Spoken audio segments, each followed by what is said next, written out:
Oh!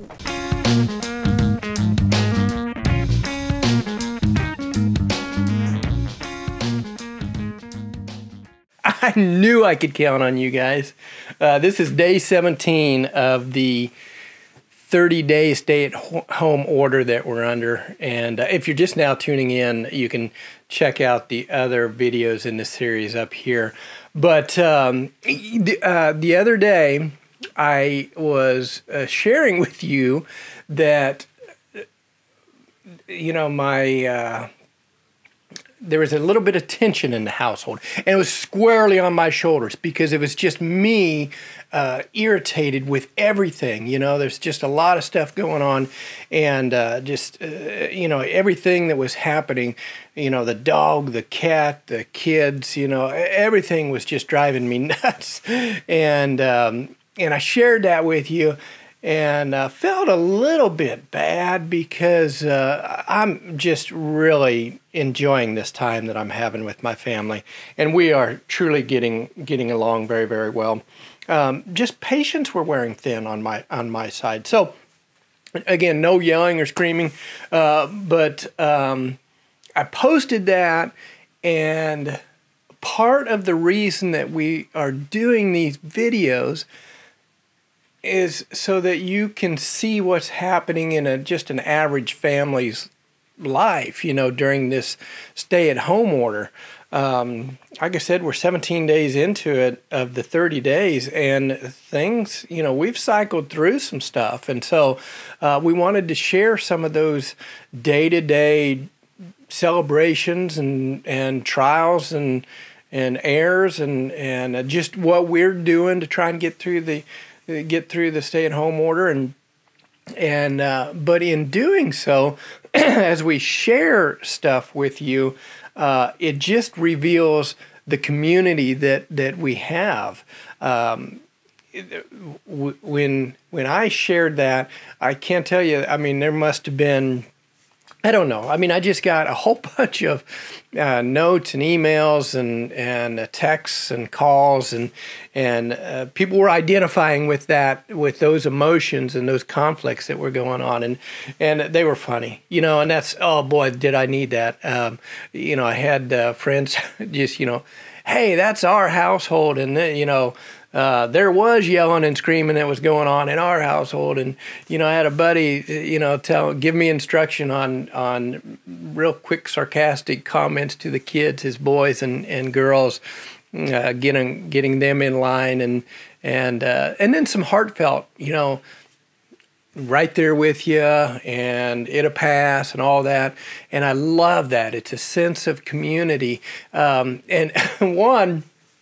I have to laugh at this because there was a friend, she lives in Chicago. She sent me a video, and it was so funny. She's got two boys, and I think she said that one boy, and this was the younger one, I think, the younger boy is like 6'3", and the older boy was 6'1", and the younger boy is bigger. But they're both big. I mean, they're strong-looking young men, and they were just jacking around. And you know, the older one, who I think is the smaller, the older is the smaller, he was messing around with the younger one, and the younger one was just getting tired of it, and so you could tell that the energy was getting a little bit higher as the moments went on, and they're hitting each other and, you know, wrestling around a little bit. And my friend, so they're 6'3" and 6'1". My friend is, I think she's probably 5'8", I if I remember correctly, and just over 100 pounds. And so here's these two boys of hers in there, and she's got the camera on them, her phone, recording this. And she just kind of calmly sitting, you could tell she just sitting back there going, come on, you guys, you know. I don't know why she's recording it. And I love it because here they are, they're about ready to go to blows. in a good-natured, brotherly way, and she's just sitting there recording. I'm thinking to myself, is she recording it so that, she can show her husband how the coffee table got broken, or take it to the doctor and say, this is when his skull was cracked? I don't know. But anyway, she was doing what she could do, because, again, these are two boys. She's not going to step in and separate them. But she's just doing what she can do by sitting back and recording it. And I thought, there's a lesson there. And that's why I appreciate the communications. Either some of you know my email, some of you are friends with me on Facebook, some of you have my cell phone and you call me, and some of you comment down below. And I do encourage you to comment down below, because we're trying to just share experiences here. So comment down below. What's going on in your life? But anyway, there was a lesson there, I thought, that here she was in a situation that she had this conflict going on, and there was no way she was going to stop it. I mean, I don't know. She's pretty feisty. She might have been able to raise her voice a little bit more and whatever to get it stopped. But physically, she was not going to stop it. But she was in control of documenting it with her camera. And I thought that's something that we need to think about in this situation where we've got all this chaos around us, and we don't want things shut down, and some of us don't want things shut down. Some of us want things shut down, and some of us can't go to their job, and others have to go to their job, and some want to go to a job and they can't go to their job, and some illnesses come on to people, and they can't stop it. They've done all they can't stop it. Jobs are being eliminated. I've got friends that have lost their jobs, and some are laid off.